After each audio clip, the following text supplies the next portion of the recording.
नमस्कार दोस्तों, स्वागत है आपका सीपी स्मार्ट क्लासेस में। दोस्तों, आज के इस वीडियो में प्रमुख खबरों के बारे में चर्चा करेंगे जो कि आपके लिए काफ़ी इम्पॉर्टेंट है। जैसा कि 5 साल संविदा भर्ती सरकारी नौकरियों में है, उसमें जो काफ़ी विरोध प्रदर्शन कल हुआ, मैंने कल भी आपको काफ़ी अपडेट दी थी और आज समाचार पत्रों के माध्यम से जो अपडेट आपको दी जा रही है, इसमें सपा ने काफ़ी ज़्यादा जो है पुलिस से झड़प हुई है। 94 सपाइयों को गिरफ्तार किया गया है और लगभग हर ज़िले में सपा के कार्यकर्ताओं ने चक्का जाम किया और ज़बरदस्त विरोध प्रदर्शन किया।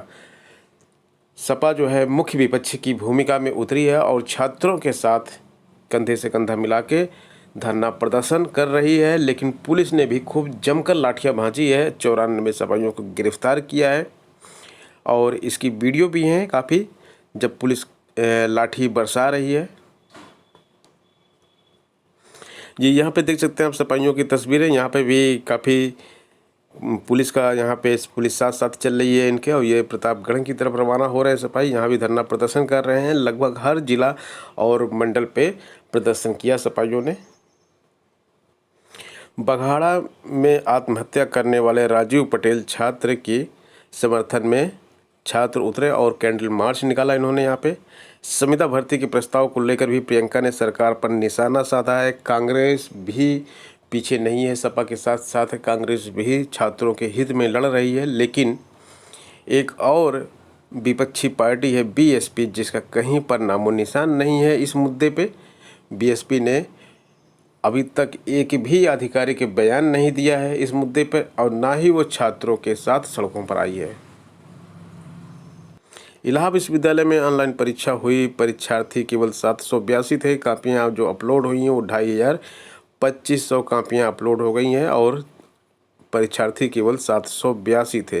तो ये सब ड्रॉबैक हैं ऑनलाइन परीक्षा के। 42 केंद्रीय विश्वविद्यालयों में 18,000 से ज़्यादा पद खाली हैं। केंद्रीय शिक्षा मंत्री ने संसद में दी जानकारी, और देखिए इस तरह के पद खाली पड़े हुए हैं और छात्र सड़कों पर प्रदर्शन कर रहे हैं। शिक्षकों के 6,210 पद और गैर शिक्षा कार्य से जुड़े कर्मचारियों के 12,437 पद शामिल हैं। इसके अलावा 3 केंद्रीय संस्कृत विश्वविद्यालयों में भी 168 पद रिक्त हैं। तो सब मिला के 18,000 से भी ज़्यादा यानी कि 19,000 के आसपास पद खाली पड़े हुए हैं, लेकिन किसी भी प्रकार की इस पर भर्ती नहीं चल रही है। और अगर ये भर्ती हो तो इतने सारे छात्रों को रोजगार मिल सकता है। यूजीसी नेट टेली अब 24 से होगी परीक्षा। नेशनल टेस्टिंग एजेंसी ने सोमवार को राष्ट्रीय पात्रता परीक्षा नेट टाल दी। नेट की तारीखें भारतीय कृषि अनुसंधान परिषद की परीक्षा की तारीखों से टकरा रही थी, जिसके बाद यह फैसला किया गया। अब यूजीसी नेट 24 सितंबर को होगी। पहले यह परीक्षा 16 से 25 सितंबर तक होनी थी। एलटी ग्रेड की बात कर लेते हैं। अभ्यर्थियों को चार्जशीट की प्रमाणित प्रति मिलते ही आयोग के अध्यक्ष से मिलने के लिए अभ्यर्थियों ने समय मांगा है। कल विकी खान आयोग गए थे और मैंने आपको एक लेटर भी दिखाया था जिसमें उन्होंने आयोग से समय मांगा था कि 3 सदस्यीय दल हमारा आपसे मुलाकात करेगा और इन सभी मुद्दों पर चीज़ें क्लियर करेगा। आज विकी खान प्रतियोगी मोर्चा के 5 सदस्यों के साथ लखनऊ गए हुए हैं और निदेशालय में जाकर ज्वाइनिंग प्रक्रिया पे जो प्रगति हो रही है उसके बारे में जानकारी लेंगे और जल्द से जल्द कॉलेज अलॉटमेंट के बारे में वहाँ से जानकारी लेंगे, कब उसका विज्ञापन जारी किया जाएगा। गलत हलफनामे पर पूर्व विशेष सचिव से जवाब मांगा गया है। सचिवालय स्तर के कुछ अफसरों को आरोप पत्र दाखिल किए गए हैं। सीबीआई को भी मिले हैं एपीएस परीक्षा में गड़बड़ी के सुराग। तो जो एपीएस की परीक्षा 2010 है, ये शुरुआत से ही सीबीआई के निशाने पर है। जब से सीबीआई ने जांच शुरू की है, इस परीक्षा को ही मुख्य आधार बनाया है। एपीएस परीक्षा 2010 के चयनितों के लिए भी मुश्किल खड़ी हो गई है। मामले में सीबीआई ने भी अपना शिकंजा कसना शुरू कर दिया है। इस मामले में सीबीआई ने एपीएस 10 के 20 से अधिक चयनितों को पूछताछ के लिए दिल्ली स्थित मुख्यालय तलब किया है। सूत्रों का कहना है कि शासन स्तर से जिन अफसरों को आरोप पत्र जारी किए गए, सीबीआई जल्द ही उनसे पूछताछ कर सकती है। 23 जिलों में पॉलिटेक्निक की ऑनलाइन प्रवेश परीक्षा आज होगी। परीक्षा केंद्र पे पर्स लेकर नहीं जाना है, जेवर पहनकर नहीं जाना है, इन सब पे रोक लगा दी गई है। 15 सितंबर को 23 जिलों में ऑनलाइन परीक्षा होगी।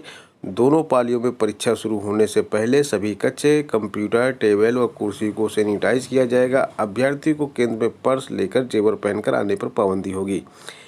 केंद्र में प्रवेश से पहले अभ्यर्थियों को थर्मल स्कैनिंग होगी, फिर सैनिटाइज किए जाएंगे। इसके बाद मेटल डिटेक्टर से जांच की जाएगी। तो ये 3 तरह की जांच जरूरी है इस परीक्षा में शामिल होने के लिए। पहली पाली की परीक्षा सुबह 9 से दोपहर 12 बजे तक और दूसरी पाली की परीक्षा 2:30 बजे से लेकर 5:30 बजे तक होगी। प्रवेश परीक्षा परिषद के सचिव SK वैश्य ने बताया कि कोविड-19 गाइडलाइंस का पूरा फॉलो किया जाएगा। बीएड का 4 साल का कोर्स 2022 से लागू हो सकता है। 2022 से बीएड जो है आपका 4 साल का हो जाएगा। नई शिक्षा नीति में 4 वर्षीय बीएड पाठ्यक्रम लागू करने के लिए ज़्यादा मोहलत दिए जाने के बावजूद प्रदेश में यह पहले ही लागू हो सकता है, यानी कि 2022 के पाठ्यक्रम में लागू करने पर विचार चल रहा है। प्रदेश में इस समय 2 वर्षीय बीएड पाठ्यक्रम लागू है। अभ्यर्थी चाहे स्नातक हो या स्नातकोत्तर हो, उसे 2 वर्षीय बीएड ही करना पड़ता है। हालांकि नई शिक्षा नीति में स्नातकोत्तर उत्तीर्ण अभ्यर्थियों को 1 वर्षीय बीएड करने की भी छूट देने का प्रावधान है। 2 वर्षीय बीएड केवल स्नातक उत्तीर्ण अभ्यर्थियों को करना होगा। नई शिक्षा नीति में प्रावधान है कि वर्ष 2030 के बाद केवल 4 वर्षीय बीएड करने वाले ही शिक्षक भर्ती के लिए पात्र होंगे। इस तरह वर्ष 2026 तक दाखिला लेकर स्नातक के साथ बीएड की डिग्री हासिल करने वाले पात्रता की श्रेणी में आ जाएंगे। यह पाठ्यक्रम इंटर के बाद ही चुनना होगा। 4 साल का आप बीएड करेंगे, इसमें आपका स्नातक प्लस बीएड दोनों होगा। और ये अगर आप 2026 में कर लेते हैं तो 2030 से, यानी कि जब आपका बीएड ख़त्म होगा तब आप नौकरी के पात्र होंगे।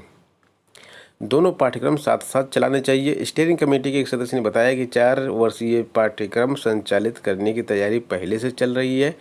केंद्र सरकार की मंशा भी है कि नई शिक्षा नीति वर्ष 2020 से लागू कर दी जाए 2022 से लागू कर दी जाए, क्योंकि उत्तर प्रदेश वित्तपोषित महाविद्यालय एसोसिएशन का कहना है कि सरकार को दोनों पाठ्यक्रम साथ साथ संचालित करने चाहिए। केंद्रीय सीईटी से राज्य की नौकरियों के खुलेंगे रास्ते। ग्रुप सी के पदों के लिए डायरेक्ट दे सकते हैं मुख्य परीक्षा, ऐसी बात की जा रही है। सरकारी नौकरी की तैयारी कर रहे युवा बेरोजगारों के लिए राहत देने वाली खबर है। राज्य सरकार अब ऐसी व्यवस्था करने जा रही है जिससे ग्रुप सी के पदों पर न केवल भर्ती की प्रक्रिया तेज हो जाएगी बल्कि अभ्यर्थियों की परेशानी भी कम होगी। केंद्रीय स्तर की नेशनल रिक्रूटमेंट एजेंसी NRA द्वारा कराए जाने वाले कॉमन एलिजिबिलिटी टेस्ट CET के सफल अभ्यर्थियों को राज्य में उत्तर प्रदेश अधीनस्थ सेवा चयन आयोग की मुख्य परीक्षा में बैठने का सीधे मौका मिलेगा। इस संबंध में आयोग ने नियमावली में संशोधन संबंधी प्रस्ताव राज्य सरकार को भेजा है। प्रस्ताव को जल्द ही कैबिनेट की मंजूरी मिल सकती है। राज्य के सरकारी विभागों व निगमों में ग्रुप सी के पदों पर आयोग की ओर से की जाने वाली विभिन्न भर्तियों में विभागीय पदों की संख्या सीमित संख्या के सापेक्ष लिखित परीक्षा में शामिल करने वाले अभ्यर्थियों की संख्या लाखों में होती है। ऐसे में अलग अलग परीक्षाएं कराने में आयोग को काफ़ी दुश्वारियों का सामना करना पड़ता है, जिससे भर्ती भी तेजी से नहीं हो पा रही है। आयोग ने सरकार से द्विस्तरीय प्रणाली प्रस्तावित की है। अपर निजी सचिव भर्ती में चहेतों के लिए नियम बदले गए थे और APO 2010 की भर्ती की बात कर रहे हैं। APO 2010 की भर्ती बिल्कुल विवादों में घिर चुकी है। CBI जहां एक तरफ से इसमें पूछताछ कर रही है, दूसरी तरफ विभागीय जांच भी इसके ऊपर चल रही है। रिजल्ट से नाखुश अभ्यर्थियों ने मांगा अंक पत्र, बात कर रहे हैं। पीछे 2018 की परीक्षा का अंतिम रिजल्ट जारी कर दिया गया। रिजल्ट में 988 पदों के सापेक्ष 976 अभ्यर्थी सफल घोषित हो गए। जहां चयनितों में खुशी है, वहीं बड़ी संख्या में अभ्यर्थी उससे असंतुष्ट भी हैं। वे आयोग पर नियमानुसार स्केलिंग की प्रक्रिया न अपनाने का आरोप लगा रहे हैं। ऐसे अभ्यर्थियों ने आयोग से सीधे मार्कशीट जारी करने की मांग की है। UPPSC ने 11 सितंबर को पीछे 2018 का अंतिम रिजल्ट जारी किया था। रिजल्ट जारी होते ही असंतुष्ट अभ्यर्थियों ने आयोग के खिलाफ मोर्चा खोल दिया। अभ्यर्थियों का कहना है कि क्रमिक व नियुक्ति में अध्यक्ष ने शासन को उम्र PCS में उम्र घटाकर 35 साल करने का प्रस्ताव भेजा है। वहीं PCS 2018 में स्केलिंग प्रक्रिया का पालन नहीं किया गया। गोपनीयता के नाम पर RTI को स्वीकार नहीं किया जा रहा है। इसके जरिए आयोग अपनी खामियों पर पर्दा डाल रहा है। आयोग चयनितों को ज्वाइन कराने के बाद मार्कशीट देने की योजना बना रहा है। यदि चयनित ज्वाइन कर लेगा तो संविधान के अनुच्छेद 311 के अंतर्गत आ जाएगा। इससे कोर्ट मेरिट के खिलाफ ये लोग भी अपना बचाव कर लेंगे। अभ्यर्थी सर्वेश्वर का कहना है कि चयनितों की ज्वाइनिंग से पहले सबकी मार्कशीट जारी की जाए, आयोग की कार्य प्रणाली का पता चल सके। तो बात सही भी है, क्योंकि अगर ज्वाइनिंग के बाद आप मार्कशीट देते हैं तो उसका कोई मतलब नहीं है। मार्कशीट अगर आपको देना है तो अभी दें, जिससे दूध का दूध और पानी का पानी बिल्कुल अलग हो सके, चीज़ें बिल्कुल क्लियर हो सके, निष्पक्ष चीज़ें लोगों को पता चल सके। और अगर ये विवाद आगे बढ़ा, छात्र दबाव बनाएंगे तो हो सकता है PCS 2018 का संशोधित रिजल्ट आयोग को जारी करना पड़े। SI फायर का संशोधित रिजल्ट जारी किया गया है। कर्मचारी चयन आयोग SSC ने सिलेक्शन पोस्ट के तहत SI फायर के रिजल्ट में बदलाव किया है। सोमवार को उक्त भर्ती का संशोधित रिजल्ट जारी कर दिया गया। इसमें 46 पदों पर महिला की जगह पुरुष अभ्यर्थियों का चयन किया गया है। आयोग ने SI फायर के तहत 970 पदों की भर्ती निकाली। यह भर्ती सिर्फ पुरुष अभ्यर्थियों के लिए थी, लेकिन कुछ महिला अभ्यर्थियों ने भी परीक्षा में आवेदन कर दिया था। वे समस्त परीक्षा में शामिल हुई थीं। आयोग ने 24 अगस्त को रिजल्ट जारी किया तो 46 महिला अभ्यर्थी भी उसमें सफल घोषित कर दी गईं। रिजल्ट जारी होने के बाद आयोग को अपनी गलती का एहसास हुआ तो 46 पदों पर पुरुष अभ्यर्थियों का रिजल्ट नए सिरे से जारी किया। सफल अभ्यर्थियों को आयोग के क्षेत्रीय कार्यालय यानी कि SSC NR से संपर्क करके क्षैतिज दस्तावेज स्पीड पोस्ट के जरिए 25 सितंबर तक भेजने होंगे। 970 पदों की भर्ती में 46 महिलाएं चयनित हुईं। तो क्या विज्ञापन में क्लियर कट नहीं लिखा था कि इसमें केवल पुरुष अभ्यर्थी आवेदन करेंगे? SSC के सारे आवेदन ऑनलाइन होते हैं, तो जब ऑनलाइन आवेदन करते समय क्या इसमें मेल फीमेल का ऑप्शन नहीं था? और अगर फीमेल ऑप्शन सेलेक्ट किया गया तो वो फॉर्म एक्सेप्ट कैसे हुआ? और ये परीक्षा के कई लेवल तक कैसे चीज़ें चलती गई? फिर किस तरह से रिजल्ट जारी करते समय भी आयोग को पता नहीं चला? इतना सारा परिश्रम करवाने के बाद ये 46 महिलाओं को रिजल्ट भी जारी किया गया, उनको खुशी भी हुई। बाद में रिजल्ट आपने विड्रॉ कर लिया।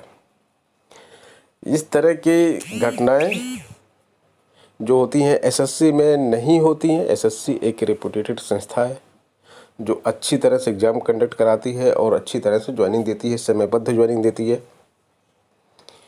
यह तो बिल्कुल यूपी सरकार की तरह बिहेव करने लगी है। जिस तरह से UPSSC में होता है वैसे ही SSC में भी अब होने लगा।